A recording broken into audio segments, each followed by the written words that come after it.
Welcome to BootSpy. My name's William. Today we're talking about 11 essential boot rules that every boot lover must follow. Let's get into it.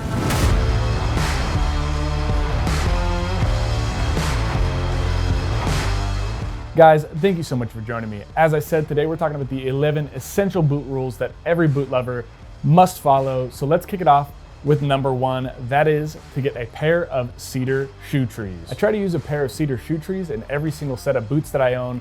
Although as that number keeps increasing, it gets hard to keep up. There are several different types of shoe trees. You can find, again, cedar. You can also find plastic. And the plastic are pretty tempting because, as you start getting more pairs of boots, those plastic ones are pretty cheap and you can buy a ton of them it's really inexpensive. But cedar shoe trees offer a few things that plastic just doesn't do. For one, they smell great. So that smells good. That also helps your boot stay fresh, and it keeps the wood actually absorbs moisture as well and releases it slowly.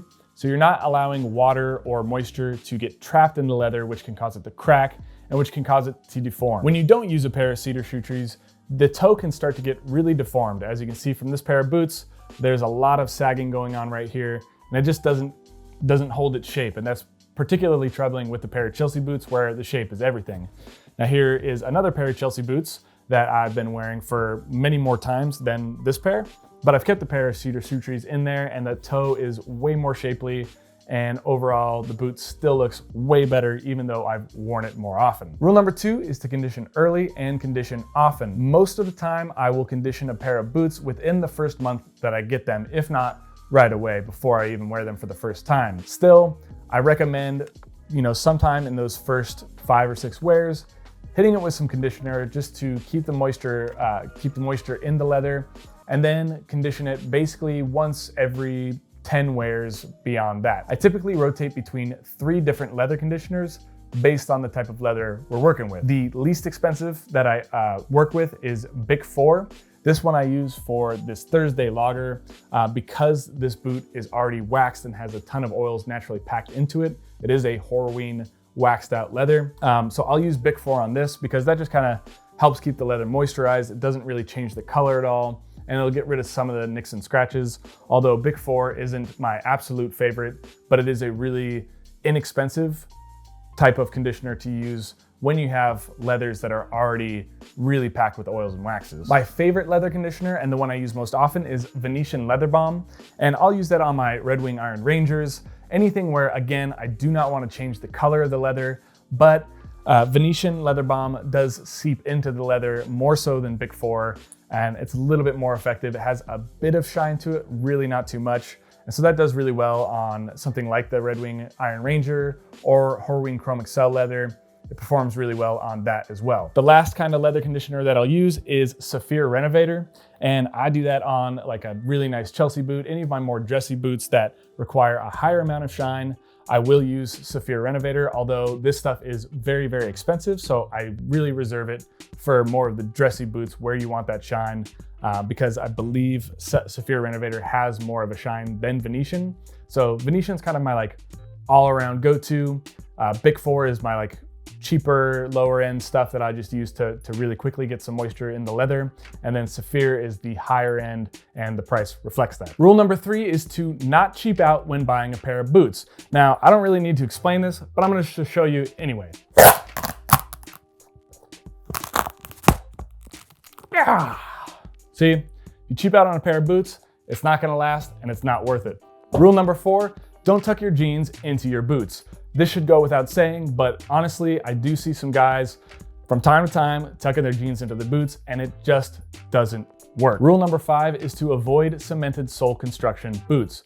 If you're not familiar with what cemented sole construction is or a Goodyear welt, basically it's the way that the sole is attached to the leather upper. Cemented sole construction boots, they're often made really quickly at a much lower cost. And so what that means is a lot of times that sole can separate from the leather upper within, so a lot of guys might experience that from 6 to 8 months. So you can spend $120 on a pair of boots that, if they have a cemented sole construction, if you're using them in the rain or, wearing them pretty hard, that sole can become separated.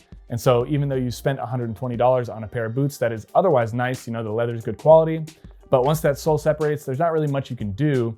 And so then you're still out $120 8 months after you've bought the boots, and that's a huge bummer. Rule number 6 is to never wear into the leather part of your heel. Most boots nowadays, they got the rubber top lift, or the heel cap basically, and then there is still a leather portion on the stacked heel. What you do as you walk, sometimes this heel can wear down, and a lot of guys will let it go and push it off until it starts to wear into the leather.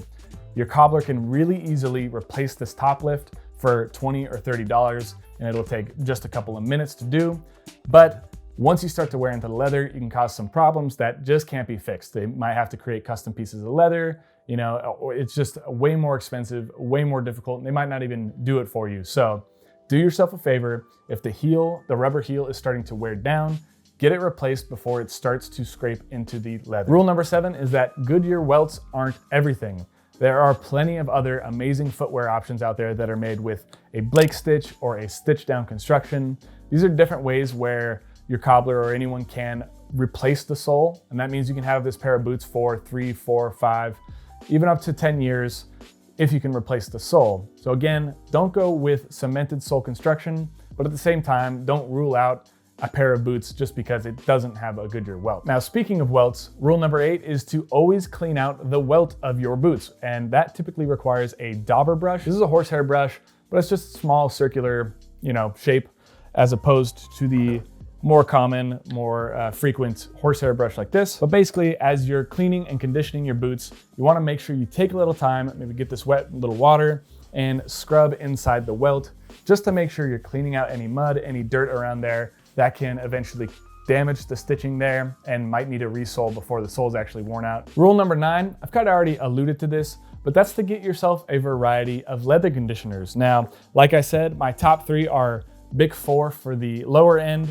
Venetian shoe cream for pretty much the heavy lifter, the one that I use on most of my boots, or Saphir Renovator for the high end. Of course, there are some other specialty type of conditioners that you may want to get. Of course, I use mink oil sometimes on like work boots, things that I don't really mind about darkening. I don't care if the leather looks different. I just need it to be really weather sealed. I'll use mink oil. And of course, there's something like this Timberland Waximum leather protector. Again, this is something you don't really care about the color so much. It's really about the performance, making sure that it's water repellent, and that if you're gonna be standing in a puddle, your feet aren't gonna get wet. So things like mink oil or Waximum leather protector, those are good in those instances. But having a variety of leather conditioners is gonna help you for every new pair of boots that you get. You already got something to where you can condition the leather right away and really help expand and lengthen the life of your boots. Rule number 10 is to get yourself a variety of boots. So a couple classics. I love the Chelsea boot. This really blends dressy and casual, and it's a good choice. And I would get a pair of Chelsea boots in black, and I would also get a pair of Chelsea boots in brown. That's gonna cover you in a ton of casual situations while still staying upscale. Of course, there is the cap toe service boot. I like the Red Wing Iron Ranger, but I'm also using this Thursday Logger and the Thursday Captain between those 3. And I get them in different colors so that you can kind of mix and match them with any outfit you're going with. But having a good cap toe boot, having a good Chelsea boot, that's a great solid starting combo for all your boots. But you don't want to limit yourself to that. You want to kind of get out of the comfort zone a little bit, have something for, certain outfits and that kind of thing, certain seasons. I use the Grattan Stone Mock Toe brass boot, and this one, super heavy duty winter boot. I love it. I love the rugged lug sole. When springtime rolls around, I got a suede plain toe boot right here. Just looks really good, really slim, really sleek. And this fits with, every once in a while. I don't wear it very often, but when I do, it makes the whole outfit pop. It's amazing. And then you could just go with like a classic chukka, suede chukka like this. There's so many different types of boots. And I love for this one, like a woven jodhpur boot, super unique. And when you have a variety of boots, you can really mix and match your outfits, pick the perfect boot for the perfect occasion, and you just look stellar. Rule number 11, last but not least, it is to wear the right type of pants, the right type of jeans for your boots. Ironically, bootcut jeans are not what you want to wear with boots unless you got like cowboy boots or you want to look like you're wearing bell bottoms. Unless it's a very certain style, you want to go with a slim pair of jeans with a tapered leg opening.